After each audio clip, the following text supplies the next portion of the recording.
সালাতে দোয়া কবুল হয়। সালাতে দোয়া কবুলের 3 জায়গা।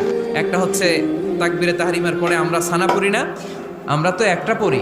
আল্লাহর হাবিব সুন্নাহ এবং নফল নামাজে আরো পড়তেন সানা, ওই দোয়া কবুল হয়। 2 নম্বর জায়গা সালাতে সেজদায় পড়ে দোয়া করলে কবুল হয়। আকরাবু মা ইয়াকুনুল আবদু মির রাব্বিহি ওয়া হুয়া সাজিদ ফাকসিরু ফিহি দুআ। বান্দা যখন সেজদায় লুটিয়ে পড়ে বান্দা আল্লাহর সবচেয়ে কাছে চলে যায়। তা কিন্তু বিশ্বনবী বলে সেজদাটা তোমার রবের কুদরতি পায়ের উপরে পড়েছে। সেজদায় পড়ে দোয়া করেন। সালাম ফিরানোর আগে বিশ্বনবী দোয়া করতেন, লা ইউসাল্লিমান্না আহাদুকুম হাত্তা ইয়াতাআওয়াযা মিন আরবা'a। আল্লাহর হাবিব বললেন 4 জিনিস থেকে পানাহ না আছে আমার কোন উম্মত যেন সালাম না ফিরায়। তারা যেন পড়ে আল্লাহুম্মা ইন্নী আউযু বিকা মিন আযাবিল কবর, আউযু বিকা মিন আযাবি জাহান্নাম, আউযু বিকা মিন ফিতনাতিল মাহইয়া ওয়াল মামাত, আউযু বিকা মিন ফিতনাতিল মাসিহিদ দাজ্জাল। আল্লাহ কবরের আযাব থেকে বাঁচাও, আল্লাহ জাহান্নামের আগুন থেকে বাঁচাও, আল্লাহ জীবন